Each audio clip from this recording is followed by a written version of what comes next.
नमस्कार मित्रों, आप सभी का स्वागत है मेरे इस चैनल पे। तो आइए हम जानते हैं कि कृष्ण जन्माष्टमी की व्रत विधि कैसे करनी है। बहुत बार होता है व्रत संकल्प कैसे करना है, तो आइए ये भी हम जानते हैं बहुत ही आसान विधि से। तो श्री कृष्ण जन्माष्टमी के दिन सुबह ब्रह्म मुहूर्त में उठकर स्नान करें और श्री कृष्ण के आगे व्रत का संकल्प करें। यह संकल्प अपने हाथों में तुलसी की एक पत्ती पकड़कर करें और साथ ही व्रत के दौरान होने वाली किसी भी भूल चूक के लिए क्षमा मांग लें। इस व्रत में आपको संकल्प लेते समय कहना बस इतना है कि हे भगवान श्री कृष्ण, हे कान्हा जी, मैं आपकी जन्माष्टमी के व्रत रखने का संकल्प ले रही हूँ। कृपया मेरे इस संकल्प को आप पूर्ण करने में मेरी पूरी सहायता करें और साथ ही के साथ आपकी जो भी मनोकामना हो उसे भी भगवान श्री कृष्ण यानी कि लड्डू गोपाल के सामने आप ज़रूर रख सकते हैं। साथ ही साथ कोई भूल चूक हो उसके लिए पहले ही हमारे कान्हा जी से आप क्षमा याचना कर लें। हमारे लड्डू गोपाल हैं ही इतने प्यारे कि वो ऐसे ही माफ़ कर देंगे। तो किसी भूल चूक के लिए आपको इतना दिल पे लगाना कुछ नहीं है। तो आप निश्चिंत होकर के अपने लड्डू गोपाल से ये प्रार्थना कर लें और इस तरह आपका संकल्प जो होगा वो संकल्प की विधि पूरी हो जाएगी। अच्छा, अभी यहाँ पे विवाहित लोगों के लिए नियम है। यदि आप विवाहित हैं तो उपवास रखने के एक रात्रि पूर्व आपको ब्रह्मचर्य का पालन करना चाहिए।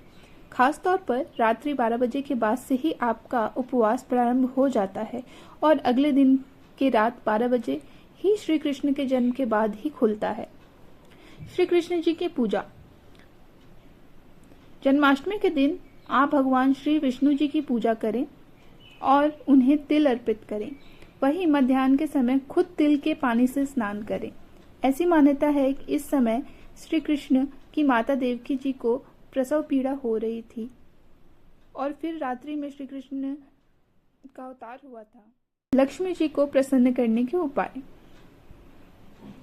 जन्माष्टमी के दिन आप लक्ष्मी नारायण की भी पूजा करनी चाहिए। इस दिन लक्ष्मी जी को प्रसन्न करने के लिए आपको घर के द्वार को कमल के फूलों से सजाना चाहिए। कमल का फूल भगवान श्री कृष्ण और विष्णु जी को बहुत पसंद है, क्योंकि देवी लक्ष्मी जी को ये पुष्प बहुत पसंद है और देवी लक्ष्मी जी इसी पुष्प में वास करती हैं। इसलिए इस दिन आप लक्ष्मी माँ को मनाने के लिए यह कार्य अवश्य करें। अभी जन्माष्टमी के दिन क्यों काटा जाता है खीरा? तो जन्माष्टमी के व्रत में आप सारे फलों का सेवन कर सकते हैं, मगर इस दिन श्री कृष्ण के जन्म से पूर्व खीरा नहीं काटना चाहिए। दरअसल खीरे की स्टेम कट करके ही, यानी कि उसकी जो एक तना होती है ऊपर की भाग करके ही श्री कृष्ण का जन्म होता है। ऐसा कहा जाता है खीरे के स्टेम को बच्चे की नाल समझकर श्री कृष्ण का जन्म के वक्त काटा जाता है। आइए जानते हैं कि व्रत में हम किस चीज का सेवन कर सकते हैं।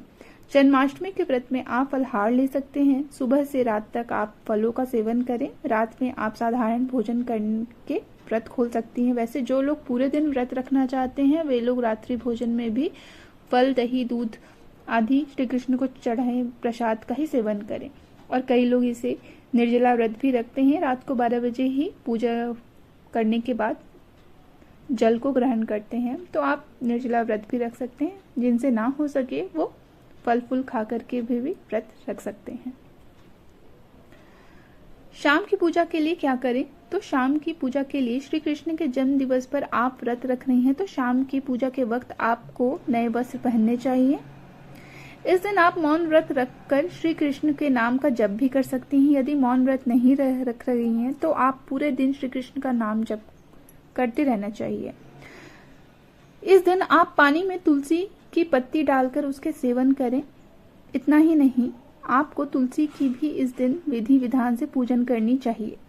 श्री कृष्ण के हर भोग में तुलसी जी का पत्ता जरूर रखना चाहिए। व्रत रखने वाले हर जातक को श्री कृष्ण जन्म के बाद उन्हें झूला झूलाना चाहिए और जिस पंचामृत से लड्डू गोपाल का स्नान कराया है उसे प्रसाद के रूप में जरूर ग्रहण करना चाहिए।